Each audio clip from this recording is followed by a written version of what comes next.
My name is Vanessa Carter. I'm 36 years old, a mother, a survivor, and, depending on who you ask, the disappointment of the century. I used to be the one who had it together, career woman, the good daughter, the one who sent money home without being asked. I used to believe that loyalty meant something, that if you did right by your family, they'd do right by you. That illusion shattered the moment my 10-year-old daughter called me during my mother's birthday party and whispered, "Mom, you need to get out, right now." Let me back up. It was a Sunday. The air in Charleston was that sticky kind of warm that makes everything feel like it's melting, including your patience. My mom, Margaret Carter, was turning 65 and determined to make it look like she didn't try. Store-bought napkins in baby blue, paper plates with swans on them, her signature fruit tart that screams, "I'm effortless, but still superior." My dad, Robert, was in full-on back-in-my-day mode, telling his same tired story about working 3 jobs in high school. My younger sister, Bianca, waltzed in with 2 balloons and a smug little smirk, pretending she hadn't screamed at her toddlers just 3 hours earlier in the parking lot. Everything looked normal if you're used to dysfunction being your baseline. I was doing what I always did, smiling on cue, laughing politely, keeping my head down and my mouth shut. My daughter, Freya, had vanished somewhere, probably reading or doodling wolf comics like she loved to do. And then, out of nowhere, my phone buzzed. It was Freya. She never called me when we were in the same place. She'd just tug on my sleeve or yell across the room. I pulled the phone from my pocket, confused. I answered, "Hey, sweetie, what's up?" Her voice sliced through me, barely above a whisper, but full of fear. "Mom, get out, now." I froze. The kitchen noise carried on behind me, Bianca laughing too loud. My mom slicing cake, but my world narrowed to just that tiny voice on the phone. "What happened?" I asked. Freya's breath shook. "Please, just leave. Don't ask questions. Just get out of the house." I didn't speak. I just moved. I walked out the front door like I'd forgotten how to use my legs. Didn't grab my shoes. Didn't say goodbye. Didn't glance at the table full of pastel partywear. Just walked, one step after another, like something in me knew this was more than a kid being scared. The sun hit me full in the face when I stepped outside. The garden smelled like cut grass and cheap perfume, my mother's favorite. There, standing by the driveway, was Freya, backpack over one shoulder, face pale, eyes locked on mine. She wasn't crying. She was still, too still. I hurried to her. "Freya, baby, are you okay? Did someone say something? Did someone hurt you?" She shook her head once. "Not exactly, I need to leave. I can't be here anymore." She climbed into the passenger seat without another word. I followed, drove away without looking back. No one ran out. No one noticed. Or maybe they did and didn't care. We didn't speak as we drove. I kept glancing at her, trying to find injuries, signs, clues, anything. Her fingers dug into the straps of her backpack. Her lips were pressed tight like she was holding in a scream. We pulled into an empty parking lot next to an old garden center that had been closed for months. The "We're Growing" sign was sun-faded and peeling. I killed the engine. My heart was pounding like I'd just escaped a crime scene. "We're alone," I said. "You can tell me now. What happened in there?" Freya stared straight ahead. "I don't want to go back," she said. Her voice was flat, resolved. "Not to Grandma, not to Grandpa, not to that house. Not ever again." My throat tightened. "Sweetheart, why? What did they do?" She didn't cry, didn't rage. She just looked like she'd aged 5 years in an afternoon.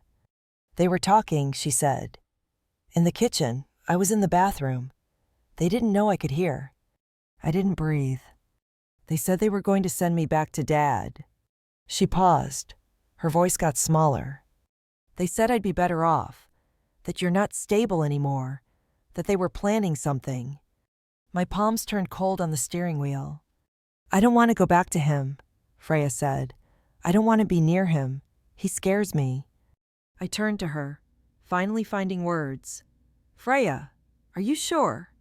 "They said they'd plant something in your bag," she said. "Drugs or something, so you'd lose custody. Then they'd call child services." She didn't say it with anger. She said it like someone reciting the weather forecast. Cold, icy. I wanted to throw up. "They want to get rid of me," she added. "They said I talk too much, that the house used to be nice before we came, that you're not useful anymore." I couldn't speak. She glanced at her feet. "So I packed what I could, and I called you." My eyes flicked to the small backpack at her feet. Sticking out of the side pocket was the napkin I'd drawn a lopsided cat on that morning, the one I always slipped into her lunchbox. She'd taken it with her. Something cracked inside me. Not snapped, just shifted, like a fault line deciding it had had enough. I reached over and squeezed her hand. She flinched slightly, then leaned into me. "I won't make you go back," I whispered. "Not ever." We sat in silence for a long time. And then, as if fate had been waiting for this exact moment, my phone buzzed again. It was my mother. 17 missed calls. And a text. "Where the hell are you?" I turned the phone off. But that wasn't the end. Not even close. Because I hadn't yet learned what true betrayal looks like. That would come later. And when it did, it came with pancakes. We spent that night on Chris's couch. Freya curled into me like she was trying to disappear into my ribs. I held her close, tighter than I probably should have. Her heart beat fast against mine like a hummingbird. Outside, Charleston was asleep, porch lights flickering, the hum of a distant train, a breeze rattling Chris's wind chime, like someone knocking gently on the past. I didn't sleep. I stared at the ceiling fan blades slicing the dark above us and counted every rotation, over and over, until I realized I was holding my breath. Chris never asked why we showed up unannounced, never said a word about it. He just moved his textbooks off the couch, grabbed a clean blanket, and offered me a mug of peppermint tea. That's why he's still in my life. He's the kind of person who shows up, no spotlight, no strings. By morning, my phone had 17 missed calls, all from my parents. I didn't check the voicemails. I knew what they'd say. Guilt masquerading as concern. Anger dressed up as love. I went through the motions like a sleepwalker, brushed my teeth, found socks that almost matched, packed Freya's lunch, and tucked in a napkin with a badly drawn cat. She didn't smile, but she nodded. That meant something. We walked to her school in silence. And that's when I saw them, my parents standing by the school gate, like mafia bosses with reusable grocery bags. My stomach dropped. Freya froze mid-step. Her fingers clutched mine tight. "It's okay," I whispered. "You go in. I've got this." She didn't move. "Freya." She turned her head slowly, looking at me with those enormous eyes that had seen too much for 10. Then she nodded and ran, her backpack bouncing. I turned to face them. My mom, Margaret, was wearing her "I'm the victim here" face, the one she used at HOA meetings and baby showers. My dad, Robert, looked more tired than angry, like he'd been up all night rehearsing a speech no one asked for. "Where have you been?" My mother snapped. "No hug. No. Are you okay? Just attack." "I think you already know," I said. "We've been calling all night," my dad added. "You disappeared with her." I didn't disappear. I said calmly.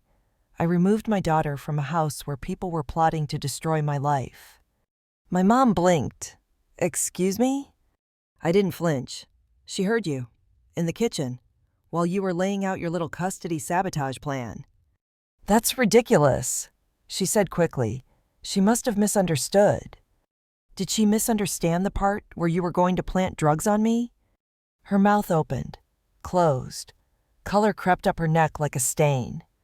We were talking hypotheticals, she mumbled. You've been stressed.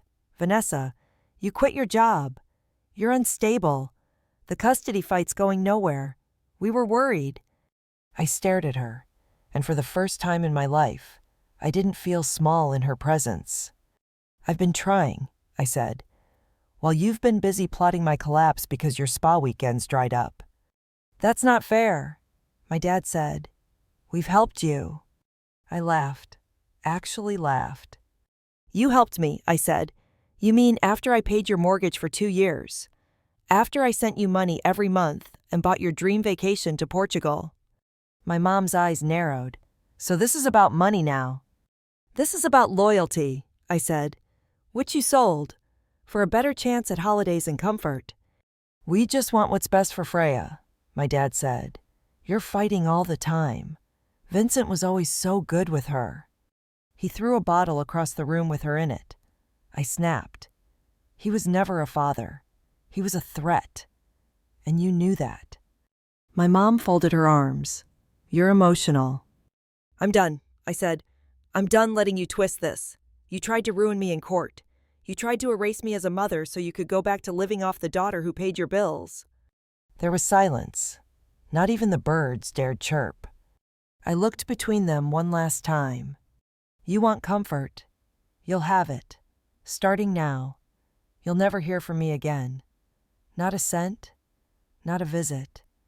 Not another ounce of me. Don't be dramatic, my dad muttered. I turned and walked away. You haven't seen dramatic, I called over my shoulder. Chris was waiting at the corner, leaning against his old silver Subaru, arms crossed, like some kind of human firewall. You okay? He asked, handing me a to-go coffee cup. No, I said, but at least I know where I stand. That night, I found myself in his kitchen long after Freya had fallen asleep. My hands were wrapped around a mug of tea I hadn't touched, the quiet pressed in like a heavy quilt. Chris sat across from me, elbows on the table, watching me closely. You're not alone in this, he said softly. I know, I whispered, but it sure feels like I've lost everyone I ever thought was mine. Just then, Freya padded in, her pajamas wrinkled, clutching that same cat-doodle napkin I'd packed that morning. She didn't say anything, just slid onto the bench beside me and leaned her head against my arm.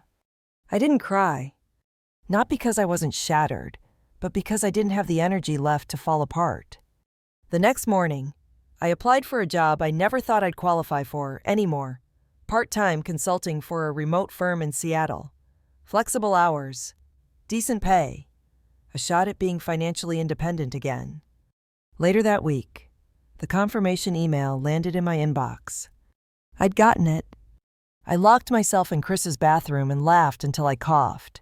It wasn't joy. It was the kind of laugh that comes when the ground beneath your feet finally stops crumbling.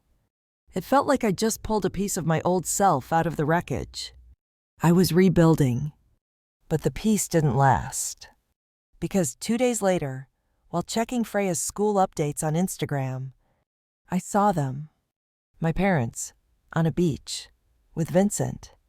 Freya's abuser, my ex-husband, the man they'd defended, funded, and tried to send my daughter back to. They were laughing, sipping coconut drinks, smiling like the cameras weren't catching them being traitors. And Bianca was there too, grinning like she'd just won a prize she didn't earn. The caption? Family first. So proud of the kind of dad he is to our granddaughter. I stared at the screen. Then I turned it to Chris. Well, I said, my voice flat. I guess that's why they've been quiet. He didn't speak. He just reached across the table and handed me a cookie. I thought seeing that beach photo would be the worst of it. Turns out, betrayal has layers like an onion soaked in poison.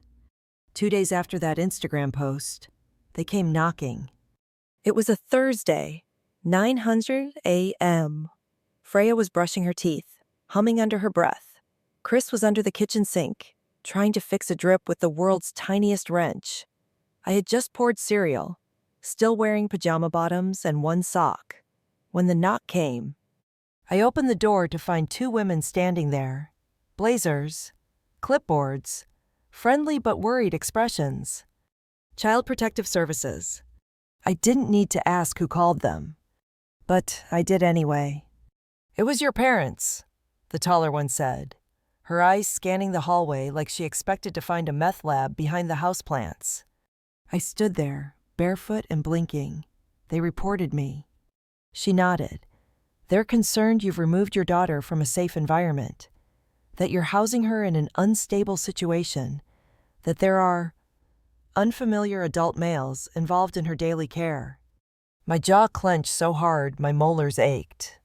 Chris walked in at that exact moment, holding a unicorn horn-shaped juice cup. He looked at the women, then at me. I didn't have to say a word. He nodded once, turned around, and began tidying the living room like this was all completely normal. They interviewed Freya, checked the fridge, looked inside our bedrooms. They found nothing. Just socks in a basket, a fridge half full of leftovers, and Capri Suns, and a kid with big eyes who told them she felt safe here. They left after 40 minutes. "We'll contact you if further action is needed," one of them said. "Sure," I replied, deadpan. "You know where to find us." I shut the door, turned, and sprinted to the bathroom. And then I threw up. Not because I was guilty, because I was terrified of losing her again. Because the people who raised me had officially crossed a line you don't come back from. They weren't just disappointing anymore. They were dangerous. Chris knocked once before stepping inside the bathroom. He didn't say anything. He just handed me a bottle of water and sat on the edge of the tub like my quiet guardian angel. "I'm fine," I lied. He looked at me. "You don't have to be." That night, I called my lawyer. His name was Marcus. He once wore a flamingo print tie to mediation and had a habit of poking at his salad like it had personally offended him. He didn't look up from his lunch. "Vanessa, this is serious." "No kidding. If your parents testify for Vincent in court, if they claim you're unstable, unfit, reckless, it could tip the whole thing." I stared at him. "Do you think I'm going to lose her?" He paused, fork midair. "Not if she speaks." That evening, after dinner, I sat on the floor with Freya while she worked on one of her wolf comics. She was drawing a snake with glasses and a pearl necklace. "Is that Grandma?" I asked. She nodded. "And the snake? That's the system." I almost laughed. Almost. "Freya," I said softly, "the judge might ask you to speak. About what you want. About how you feel. You don't have to, but if you do, it'll help." She looked up from her sketchbook. "Good," she said. "That's all. Just good." Then she went right back to drawing the wolf biting the snake's tail off. I didn't sleep that night either. The courtroom smelled like lemon cleaner and lies. Vincent showed up in a charcoal gray suit that was clearly more expensive than anything he owned during our marriage. It looked stiff, like he borrowed it from someone more respectable. My parents entered after him, sat directly behind his table. Bianca was with them, of course. She didn't look at me, just opened a notebook and acted like she was in a board meeting. Chris sat behind me, solid and silent, a grounding weight in a sea of chaos. Freya held my hand under the table. Her fingers were cold. Mine were shaking. The first day was brutal. My mom took the stand and said I'd always been overly emotional, that I'd struggled with boundaries, that I quit a stable job and now bounce from couch to couch with no plan. My dad nodded along like this was a documentary about how to legally destroy your own daughter. Then Bianca. She said Vincent was a wonderful father, that he'd always been gentle, that he made pancakes with sprinkles for Freya every Sunday. I wanted to scream. Then why the hell did I leave him? But I didn't. I sat still. Let my lawyer object. Let the lies pile up like trash waiting for a match. And then, it was Freya's turn. She walked to the witness box with her sketchbook under her arm. Her feet didn't reach the floor. She swung them slowly back and forth, her eyes locked on the judge. "I want to live with my mom," she said. "Why?" the judge asked. "Because she listens to me. She makes me feel safe. She never yells at me, never scares me. And your father." She hesitated. Then, quietly, "He gets angry.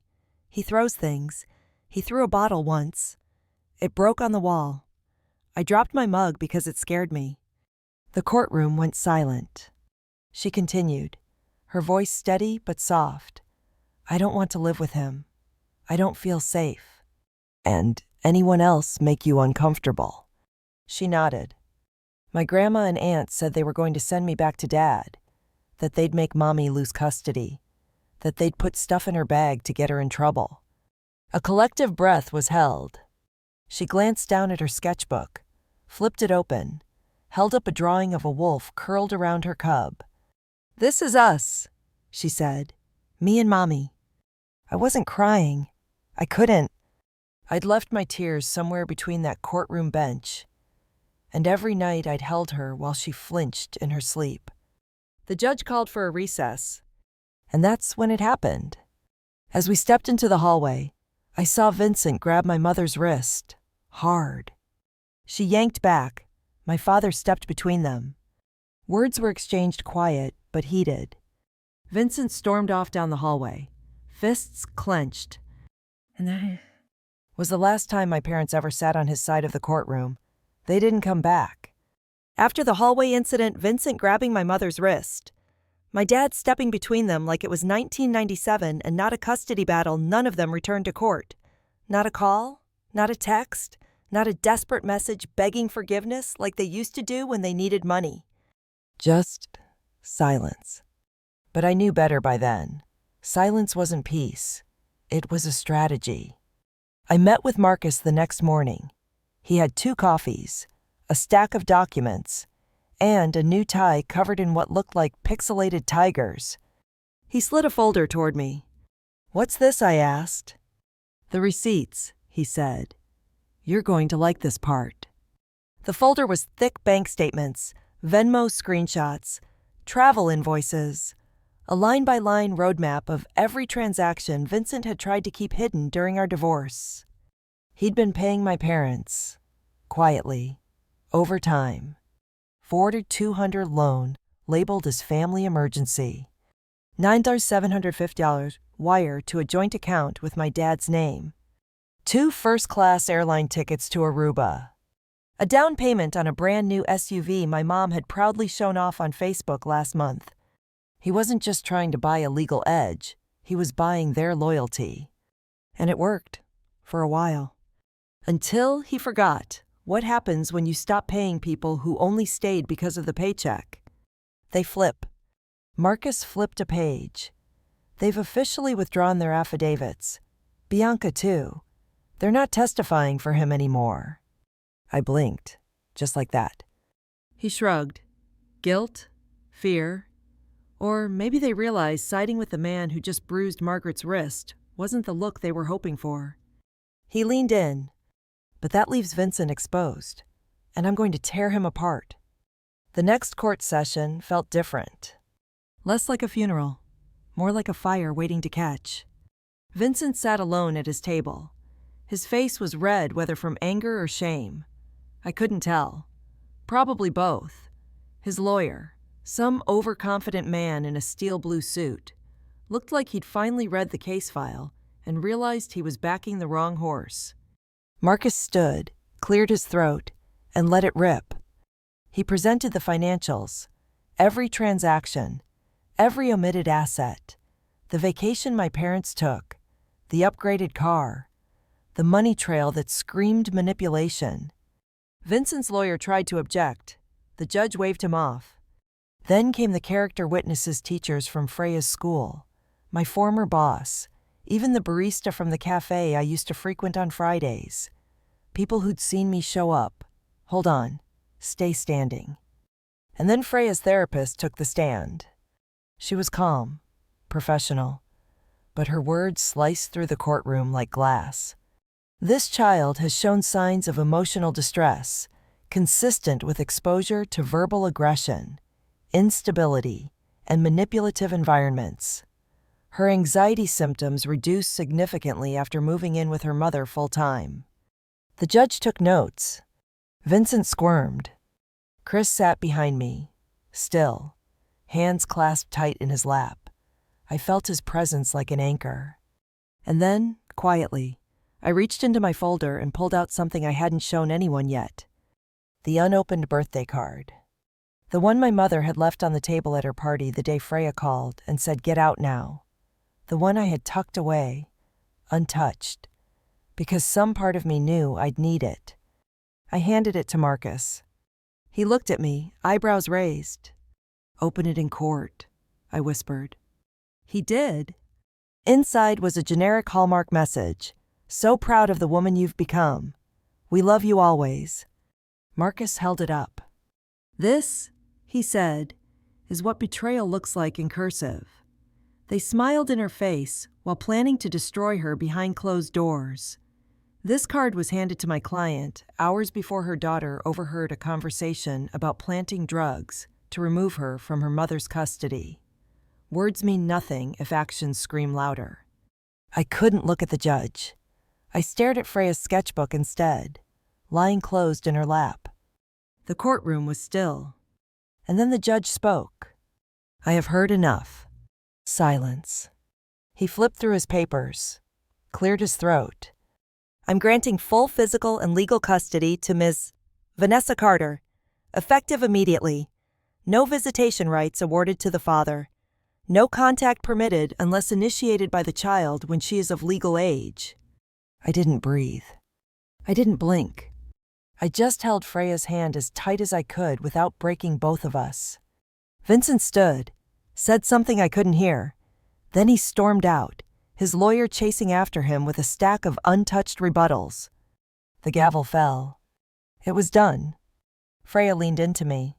"Can we go home now?" I nodded. But I didn't know where home was anymore. The week after the ruling, things started to shift. My parents' photos with Vincent disappeared from social media. Their SUV gone. Bianca stopped tagging them in her family brunch posts. Chris showed me a screenshot one night. It was from my mom's Facebook, a status update posted and deleted in under 10 minutes. Sometimes family is the hardest lesson. He tilted the phone toward me. Think she finally got it. I didn't answer. Instead, I walked over to the kitchen table, pulled out a pen, and began writing a letter. It started like this. "Dear me, 1 year ago." Because I wasn't just fighting to keep my daughter. I was fighting to reclaim the version of myself I'd lost trying to keep everyone else comfortable. And I wasn't done yet. I woke up the next morning to sunlight cutting through the blinds like judgment. My head throbbed with leftover adrenaline from the court ruling. But I couldn't sleep anyway, too many thoughts racing. Too many ways to finish what the judge started. I found Freya in the kitchen, wolf plushie tucked under one arm, pouring cereal into a bowl. She didn't look at me. She never looked at me anymore without that grateful smile. Instead, she examined the cereal like it was a new science experiment. "Morning," I said, forcing cheer into my voice. "Did you sleep okay?" She shrugged. "Had a weird dream about Grandma and Dad chasing me down a hallway of mirrors." I sat across from her, watching her carefully. Our battle had been won in court, but the war wasn't over. I had a plan. It was time for real payback, smart, irreversible, public. Step 1, public exposure. I downloaded every document Marcus had handed me, bank statements showing Vincent's hidden payments to my parents, the invoices for that Aruba trip, the loan labels, all of it. I opened my laptop and drafted a concise, factual post. "When your family first means destroy your daughter. Documents attached, proof that the man who bruised my mother's wrist paid for her spa weekends. Proof that my own parents plotted to plant drugs to take my daughter away. See all pinned evidence below." My fingers hovered over the post button. I knew the risk once it was out there. There was no deleting it. But risks were part of the game. I clicked. In seconds, notifications pinged. Shares, comments, Messages. Wow. Vanessa, I had no idea. I'm so sorry you went through that.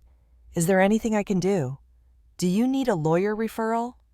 And then, a direct message from my mom's bridge club president. Margaret, is this true? Please come to our meeting tomorrow. That was the leverage I needed. Step 2. Community shaming.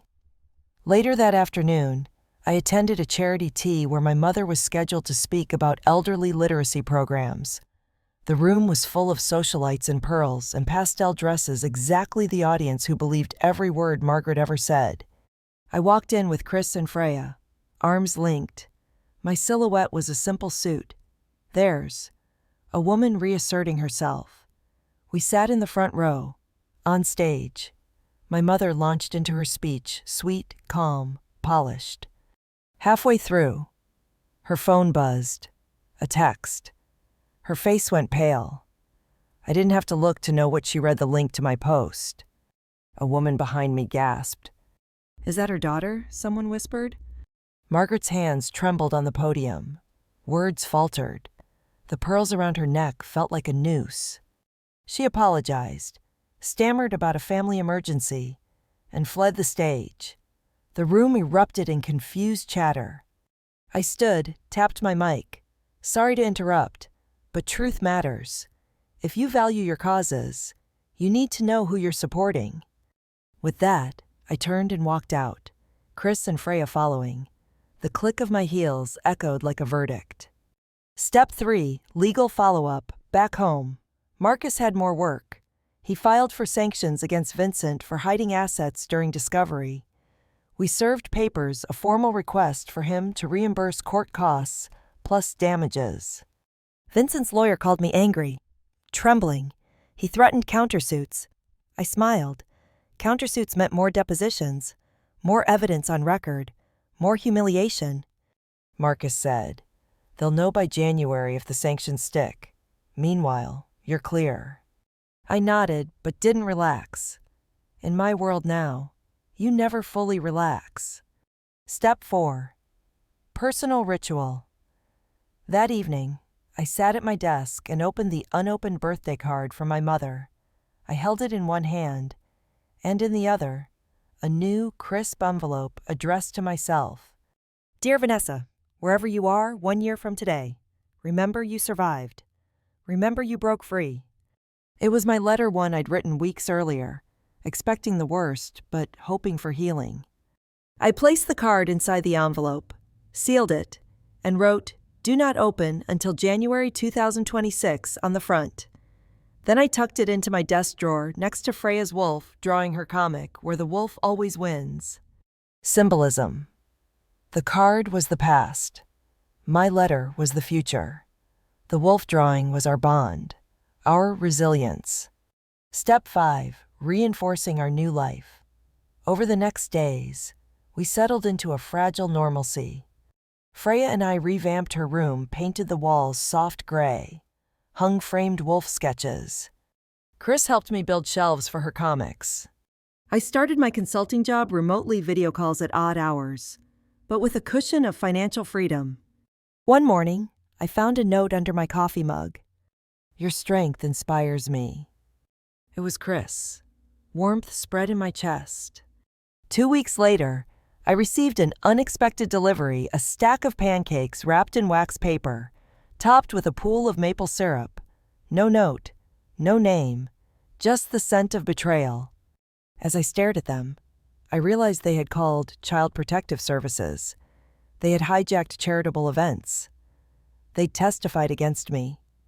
And now, they were taunting me with pancakes, the ultimate symbol of normalcy and care they'd used to manipulate perceptions. I picked up a pancake, the syrup glistening like tears I still hadn't shed. Who sent these pancakes? And what last gambit were they planning? My phone buzzed. A new text from an unknown number. "Let's talk, or this is just the beginning." I froze. The pancakes sat on my kitchen counter like a hostage note. Hot steam curled upward, carrying that sweet, sticky aroma that used to mean comfort. Now it tasted like a lie.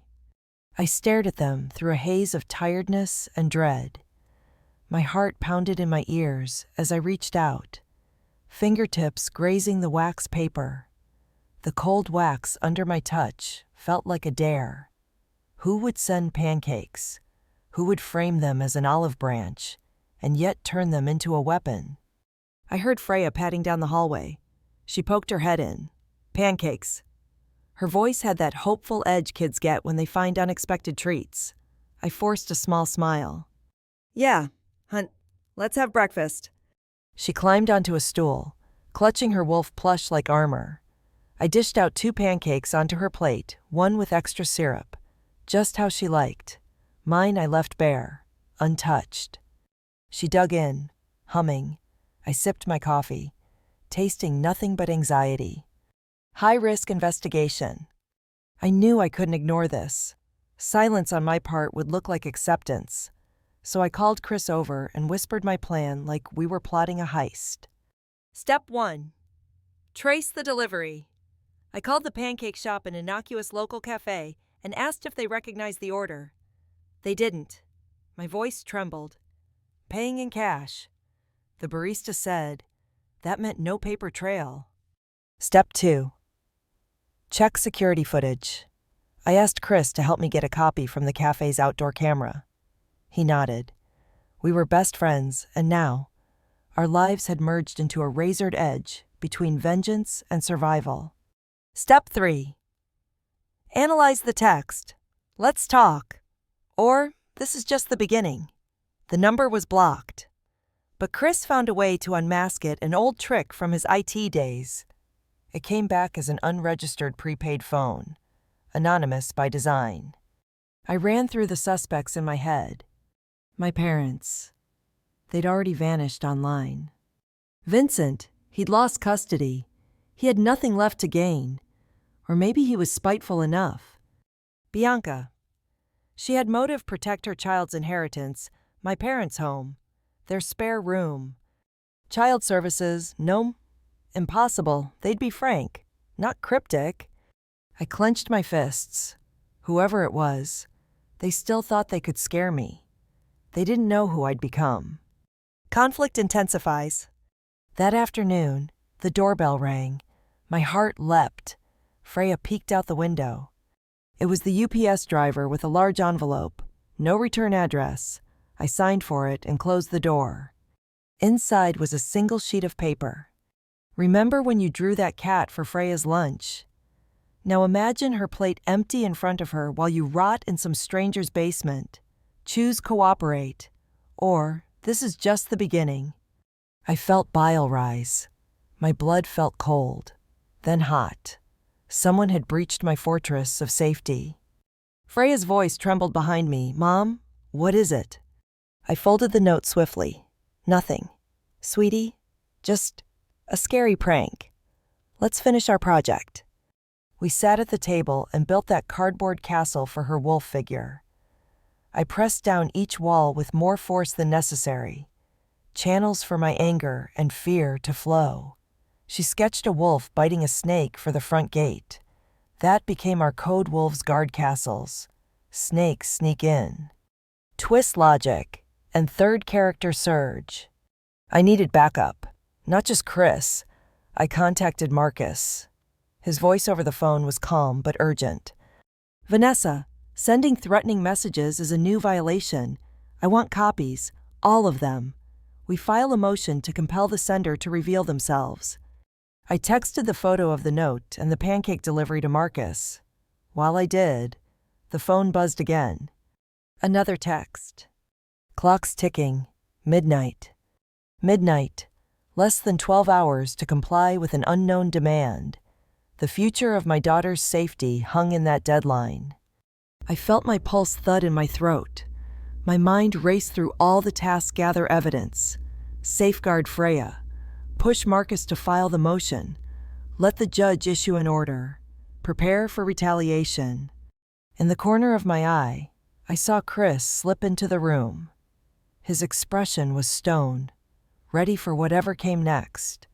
In his hand, my unopened birthday card from my mother. He'd grabbed it after I left it on the counter. anticipating I might need to protect it as evidence of motive. He set it beside me without saying a word. That silent solidarity was everything.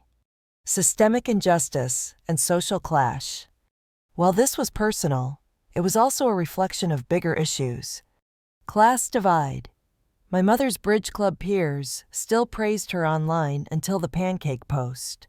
Now, the same women were whispering behind screens, fearful of being tainted by association. Gender and age prejudice. Women my mom's age are often seen as the moral center, but here she revealed a capacity for calculated harm, shattering stereotypes.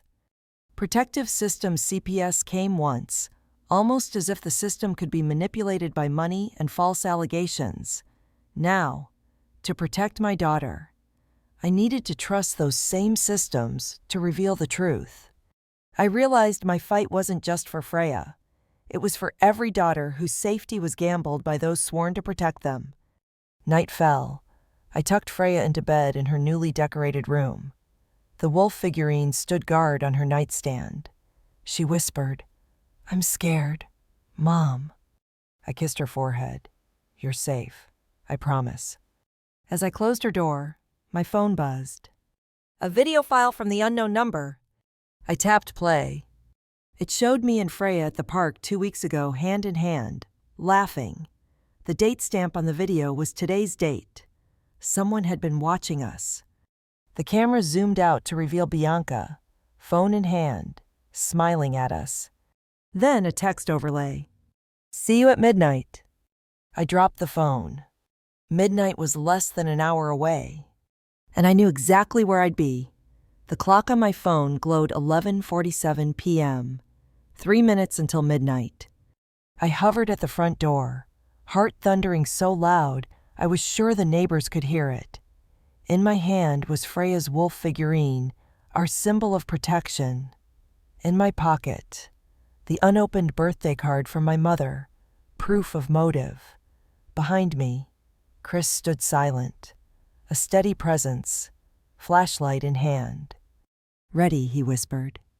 I nodded. My lungs burned as I inhaled the humid Charleston night. Freya was safe with her aunt next door, thank God. So this was between me and whoever decided to weaponize pancakes and creepy surveillance. We crept down the walkway under a lone street lamp. At the end of the driveway, I saw a shape under the carport. 2 figures. I clicked on the flashlight. The beam landed on Bianca's face first, her smirk illuminated in stark relief. My own mother and father were half hidden behind her. Bianca raised a hand holding her phone. On screen, replayed Chris and me at the park. Freya's laugh echoing a video I never knew someone filmed. "You love wolves, right?" Freya Bianca called, voice cold. "You taught her that wolves guard their own, so I wanted to see if yours could guard her from me." Anger and fear tangled in my chest. I stepped forward. "What do you want, Bianca?" She laughed. "You already got your custody. You posted your righteous documents. You think the world is on your side now. But this is family, Vanessa. You can't expose all of us and expect to walk away unscathed." My dad's voice trembled behind her. "Please, Vanessa." I turned on him. "Dad, you plotted to plant drugs on me. That's not family. That's criminal." My mother, Margaret, pressed a hand to her mouth. Her pearls clinked. We were thinking about what was best. For who, I asked, stepping closer. "Not for me, not for Freya, for your bank account and your vacations. That's what was best for you." Bianca raised her phone again. "Let me ask you, do you think so little of me you'd let my own daughter stay with you without consequences? Without repercussions?" I squared my shoulders. "I think you underestimated me. And now you're underestimating Chris." I nodded toward him. Chris emerged from the shadows, carrying the lingered evidence, a folder with the pancake shop's security footage timestamp, the video file metadata, the CPS report. "I've got everything we need," he said quietly. "Your phone number, your text logs, this video, plus the footage that shows where your deliverer dropped off the pancakes. Bianca's face paled. "You're going to file this?" she asked, voice small. "Yes," I said. "Your threats count as harassment, filing a false CPS report felony, recording my daughter without consent felony. You'll answer for all of it." My parents stared at each other, realization dawning that their manipulations had snapped back like a boomerang. "You won't press charges?" my mother asked, voice cracking. I met her eyes. "I will, if I have to. But I want you to do one thing first. Come inside and look at your daughter's room." They followed me up the walkway, each step heavy. In Freya's room, the gray walls were dotted with framed wolf sketches. The wolf figurine stood guard on the nightstand next to her comics. A new drawing on the floor showed a pack of wolves protecting a small girl from a coil of snakes. I picked it up. She made this after she testified. She told me the wolf was me. The cub was her. The snakes were... you. My parents watched the drawing in stunned silence. "Your actions," I continued, voice steady, "were the snakes. Mine was the wolf. And wolves protect their pack, no matter what." My father sank into a chair. My mother covered her face with shaking hands. Bianca whispered, "I'm sorry." My chest tightened. Sorry didn't cut it. But I let the silence stretch. Then I spoke in a low voice. "I'm done. Freya is safe. I'm safe. If you want to rebuild anything trust, love, you'll start by apologizing to her, to me, and by helping me undo the harm you caused." They nodded, broken. I turned to Chris. He gave me a small nod. I breathed out, feeling the weight lift just a fraction. The midnight confrontation was over. The real work healing was beginning. Sitting in the living room hours later, I played back the night's events in my mind. The adrenaline had faded, replaced by exhaustion and relief. I held the sealed envelope I wrote to myself, marked January 2026, and thought about what I'd say inside it. "Remember this night, when fear met courage, and you stood firm for your daughter." Analysis and reflection. Betrayal verse. Justice. My family betrayed me to protect comfort and tradition. I answered with transparency and courage. Empowerment, exposing hidden truths, even painful ones, reclaimed my agency. Symbolism. The wolf figurine and drawings anchored our bond, protective, fierce, unwavering. Social commentary. Affluent networks can mask abuse. Family first rings hollow when loyalty is transactional. Real family honors safety, respect, and truth. Resilience. No matter age or role, one can break free from toxic systems reinforced by money and expectations. Your turn. What would you have done if you were in my shoes? Comment below. If you believe in standing up for justice, no matter how close betrayal cuts hit, like and subscribe. And share this story with someone who needs to know they're not alone. Because sometimes, the fiercest wolves wear a mother's heart. Thank you for watching. Stay safe. Stay true. Vanessa Carter.